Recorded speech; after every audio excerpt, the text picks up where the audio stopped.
좋은 아침입니다. 오늘 잠언 30번째 말씀을 함께 나눕니다. 어제는 하나님께 맡기라 라는 말씀을 나누었지요.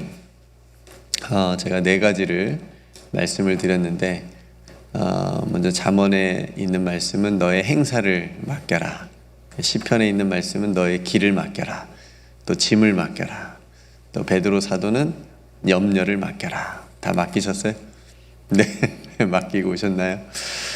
하나님을 믿는 만큼 우리는 맡길 수 있다 라고 말씀을 드렸는데, 그래서 온전히 하나님께 맡기지 못하는 그런 부분이 또 우리의 삶 가운데 있는 그런 연약함을 우리가 또 스스로 보게 됩니다. 그래서 제가 하나님 앞에 온전히 모든 것을 다 맡길 수 있는 믿음을 주옵소서, 이렇게 또 기도하고, 또 믿고 맡길 때 하나님께서 어떻게 역사하시고 또 어떻게 인도해 가시는지를 또 우리가 그것을 체험하면서 살아갈 수 있는 그런 믿음의 삶이 되시기를 주님의 이름으로 축복합니다. 오늘은 17장을 함께 읽었습니다. 오늘은 9절 말씀을 함께 묵상하고 나누겠습니다. 허물을 덮어주는 자는 사랑을 구하는 자요, 그것을 거듭 말하는 자는 친한 벗을 이간하는 자니라. 성도 여러분, 여러분들은 누군가의 허물을 좀 덮어주는 편인가요? 아니면 그것을 막 이렇게 거듭 말하는 편인가요? 일단 기본 전제는 완벽한 사람이 없기 때문에 사람은 누구에게나 크고 작은 허물들이 다 있습니다. 결혼 전에는 좋은 것만 보이고 허물이 하나도 이 사람하고 살면 내가 정말 행복하겠다, 뭐 이런 생각이 들잖아요. 그러다가도 이제 결혼하고 나면 어느 순간부터 남편과 아내의 그 허물이 이제 보이기 시작하잖아요. 그래서 그런 것 때문에 갈등이 일어나기도 합니다. 그래서 저도 결혼 생활이 이제 20년 가까이 되는데, 서로의 다름을 인정하는 것이 참 중요하다 싶습니다. 물론 허물이 다 있지만 그 허물을 이렇게 인정해주고, 오늘 말씀은 이제 덮어준다는 표현을 쓰잖아요. 그러니까 사랑으로 덮어주고 또 맞추어가는 지혜가 또 부부 사이에 또 뭐 부부 사이뿐만 아니라 이렇게 함께 모이는 공동체 안에는 이것이 굉장히 필요하다 싶습니다. 오늘 허물을 덮어주는 자는 사랑을 구하는 자다라고 말합니다. 중요한 것은 그 마음에 사랑의 마음이 있어야 된다라고 하는 거죠. 그러니까 허물을 덮어주는 것은 그 마음에 사랑이 전제가 돼야 됩니다.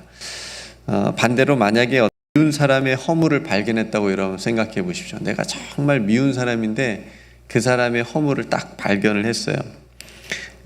내가 직접 발견하지 못했어도 누군가에게 전에만 들었어도 그거를 막 이렇게 퍼뜨리고 싶은, 누군가에게 또 계속 말하고 싶은, 그래서 그 사람의 허물을 막 이렇게 드러내고 싶은 그런 또 악한 마음이 우리들 한켠에 있지 않습니까?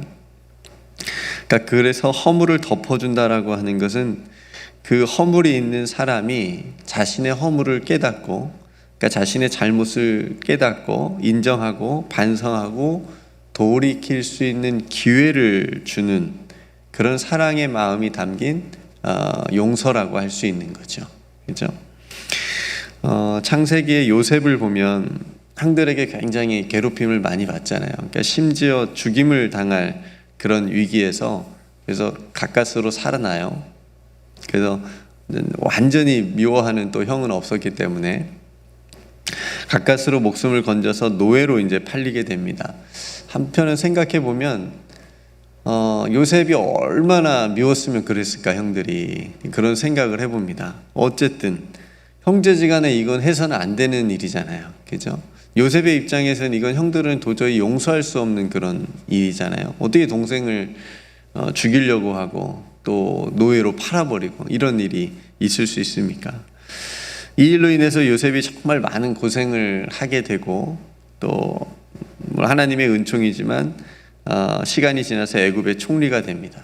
일에 딱 끝났으면 뭐 서로 남남돼서 살아가는 그런 모습일 텐데, 시간이 흐른 뒤에 기근이라고 하는 것이 애굽에도 찾아오고 또 야곱의 사는 지역에도 찾아옵니다. 그러면서 이런 환경적인 상황 때문에 다시 형들을 요셉이 만납니다. 다시 만나게 돼요. 형들을 다시 만났을 때 요셉의 마음이 여러분 어땠을까요?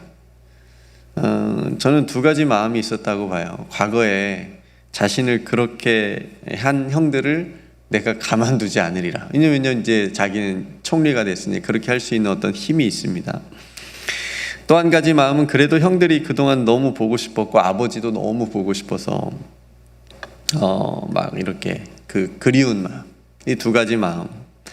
다행히 요셉은 이 두 마음 중에 두 번째 마음이 훨씬 더 컸어요. 내가 형들을 어떻게 막 복수하리라 뭐 이런 마음보다도 내가 너무 보고 싶었다라고 하는 그런 마음이 훨씬 더 컸습니다. 그래서 요셉이 형들의 허물을 다 자신한테 한 것을 덮어주죠. 말하지 않아요. 오히려 하나님께서 자신을 이렇게 했다는 그런 인도하셨다라고 하는 고백으로 그냥 완전히 다 덮어주고 용서를 해주는 그런 모습을 우리가 보게 됩니다. 그 요셉이 형들의 허물을 덮어주는 그 용서가 다시 그 어떻게 보면 원수의 관계인데 그 원수의 관계를 다시 형제의 관계로 회복되는 것을 우리가 볼 수가 있습니다. 또 한 가지 이야기는 요한복음 8장에 보면 여러분들이 또 잘 아는 이야기가 있죠. 음행 중에 현장에서 잡혔습니다. 한 여인이. 저는 항상 이 본문을 보면서 한 가지 의문을 드는 게 음행은 남자 여자 같이 했을 거 아니에요. 남자는 어디 간 거예요? 남자는 이거 비겁하게 도망간 거 아니에요? 안 잡히고. 어쨌든 여성이 힘이 없으니까 도망가지도 못하고 잡혔을 테니까 어떻게 한 여자만 어쨌든 잡혀왔어요.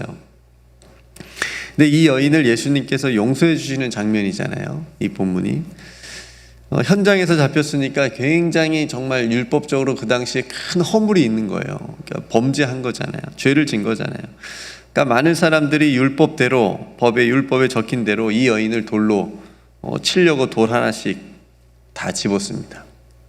그러니까 꼼짝없이 돌에 맞아 죽게 된 상황입니다. 근데 예수님이 딱 한마디 하시잖아요. 예수님이 한마디를 듣자마자 이 사람들이 양심의 가책을 느꼈다 그랬어요. 그래서 손에 들고 있던 돌을 다 내려놓고 각자 집으로 다 돌아갔다고 얘기합니다. 그 한마디가 뭐였죠? 너희 중에 죄 없는 자가 돌로 치라. 성도 여러분, 이 말을 오늘 말씀에 적용을 해보면 너희 중에 허물 없는 자가 돌로 한번 쳐봐라. 그러니까 그 말을 생각해 보니까 그 사람들이 양심의 가책을 느낀 거예요.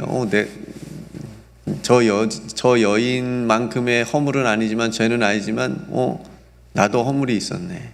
나도 죄가 있었네. 그러면서 이제 다 돌아간 겁니다. 이제 예수님과 이 여인만 남았을 때 예수님이 한마디 하시죠. 또 나도 너를 정죄하지 않는다. 그러면서 이 여인의 허물을 완전히 덮어주시는 거죠. 이야기가 여기서만 딱 끝났으면 그럼 뭐 죄를 짓고 잘못을 했어도 그냥 허물을 덮어주면 그냥 싹 없어지는 거네 라고 우리가 생각할 수도 있는데 다행히 예수님께서 한마디 더 하세요. 뭐라고 하시죠? 기억나세요? 가서 다시는 죄를 범하지 말라 이렇게 말씀하십니다. 그러니까 허물을 덮어주는 것은 그냥 단순히 용서로서만 끝나는 것이 아니라 그 허물에서 그 죄에서 빠져나오게 하는 것이 굉장히 중요하다라고 하는 거죠. 또 다시 가서 넌 똑같은 죄를 범하지 말라 이렇게 말씀하시는 거예요. 그러니까 이 여인은 분명히 복을 받은 여인이에요. 예수님 딱 그 순간에 잘 만났어요. 시편 32편 1절에 보니까 허물의 사함을 받고 자신의 죄가 가려진 자는 복이 있다 이렇게 말씀하고 있습니다. 근데 성도 여러분, 이제 우리 자신을 여러분 한번 보십시오. 우리는 어떻게 용서받고 우리의 허물이 덮어지고 구원받았습니까? 우리는 깨끗하고 나는 거룩하고 정직하고 구원받을 만해서 구원받은 것이 아니잖아요. 그런 사람은 아무도 없잖아요. 허물이 많아도 너무 많은 우리가, 셀 수 없이 많은 우리가, 그런 우리를 하나님께서 사랑해 주심으로 그 예수님의 십자가의 은총으로 그 많은 우리의 허물을 다 덮어주신 거 아닙니까?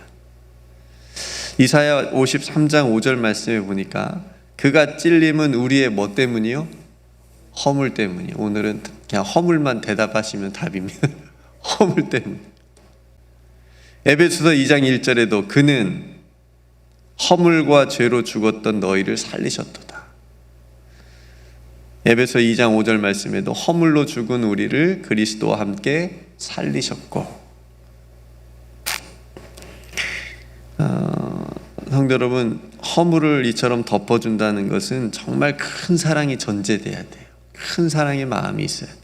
그러니까 사랑이 이만큼도 없으면 아무리 작은 허물도 덮어줄 수가 없어요. 사랑이 없으면. 성도 여러분, 허물을 덮어줄 수 있는 사랑의 눈과 그 마음을 우리의 마음에서 회복할 수 있기를 원합니다. 왜요? 우리가 그렇게 받았으니까. 그러려면 우리의 허물을 덮어주신 그 하나님의 사랑을 우리의 마음에 정말 채워야 돼요. 채워야 됩니다. 하나님께서 우리를 사랑해 주시는 그 눈길, 덮어주시는 그 눈길, 그 마음으로 서로를 바라볼 수 있는 그런 관계가 되기를 간절히 소망합니다. 우리 함선호 권사 한번 기억해 보세요. 우리 박 집사님도 자녀가 이렇게 첫 걸음마 했을 때 기억나세요? 너무 오래돼서 기억이 가물가물 하시겠지만 그 모습을 한번 상상해 보시면 얼마나 막 사랑스러워요. 자랑스럽고 와 걷네. 그 눈길로 아직도 자녀들을 바라보고 계신가요? 네. 마찬가지로 우리가 처음 하나님을 믿어서 기뻐하고 감격해하고 하나님이 내 인생의 전부입니다 이렇게 고백하면서 그렇게 했었던 그 모습을 하나님께서도 얼마나 기뻐하셨을까요? 지금도 똑같이 하나님은 그 눈길로 우리를 바라보고 계신다는 거죠. 저는 그렇게 믿습니다. 왜냐하면 똑같이 하나님은 우리를 그 마음으로 사랑해 주시고 있기 때문에 그렇습니다. 허물을 덮어주는 것은 사랑하기 때문에 그렇습니다. 그 사람을 사랑하기 때문에 기다려주는 겁니다. 우리가 자꾸 엇나가는 그런 길로 가도 하나님이 기다려주시는 거예요. 그 허물을 참고 덮어주시는 겁니다. 하나님께서 우리의 이런 허물을 용서해 주심 같이 우리들도 서로 그렇게 가정 안에서 또 교회 안에서 사랑하면서 용서해 주면서 허물을 덮어주며 세워줄 수 있는 그런 사랑의 관계가 되기를 주님의 이름으로 축복합니다. 허물을 덮어주는 것은 무엇을 구하는 자요? 사랑을 구하는 자요. 오늘 이 말씀을 여러분 마음속에 또 새기시면서 또 묵상하시면서 다른 사람의 허물이 딱 보인다면 내 안에 들보부터 내 눈에 있는 들보부터 먼저 또 찾아볼 수 있는 그런 또 지혜가 저와 여러분들에게 있기를 간절히 소망합니다. 오늘 또 사랑을 구하는 자가 되십시오. 그 사랑이 여러분들을 구원하여 주실 것입니다. 함께 기도하겠습니다. 하나님 아버지, 우리 모두에게는 허물이 있습니다. 그 허물을 예수님을 통해서 하나님께서는 다 덮어주셨습니다. 살려주셨습니다. 그리고 하나님의 자녀로 살아가게 하셨습니다. 하나님은 똑같이 우리를 그 사랑의 마음으로 바라봐 보고 계신 줄로 믿습니다. 하나님, 이제 저희들도 그 사랑을 힘입어 서로의 허물을 덮어주는 사랑을 구하는 자가 되게 하여 주옵소서. 그것이 하나님께서 원하시고 기뻐하시는 모습인 줄로 믿습니다. 가늠한 여인에게 하셨던 것처럼 그 이후에 가서 다시는 죄를 범하지 말라라는 말씀 또한 마음에 새기며 똑같은 범죄를 짓지 아니하도록 조금씩 하나님을 더 가까이 또 만나고 알아가고 기뻐할 수 있는 그런 신앙의 성숙한 삶이 될 수 있도록 하나님 우리 모두를 축복하여 주옵소서. 허물을 덮어줄 수 있는 큰 사랑의 마음으로 우리들의 가정이 또 모든 교회들이 또 주 안에서 더욱더 회복되어지고 사랑의 관계가 되어지기를 간절히 소망합니다. 하나님, 오늘 하루 온종일 살아갈 때에 하나님 이 말씀을 붙잡고 또 기도하게 하시고 또 하나님께서 기뻐하시는 또 믿음의 삶을 또 온전히 살아갈 수 있도록 축복하여 주옵소서. 오늘 저녁에 모여서 함께 또 찬양하고 기도하는 우리 사랑하는 또 유스와 EM들을 축복하여 주옵소서. 저들의 마음속에 하나님의 사랑이 충만하게 하여 주시옵시며 하나님께서 저희들 사랑하심 같이 저들도 하나님을 뜨겁게 사랑하는 또 귀한 시간들 보내게 하여 주옵소서. 우리에게 베풀어 주신 모든 은혜를 감사드리며 우리의 모든 허물을 덮어주신 우리 구주 예수 그리스도의 이름으로 간절히 기도드리옵나이다. 아멘.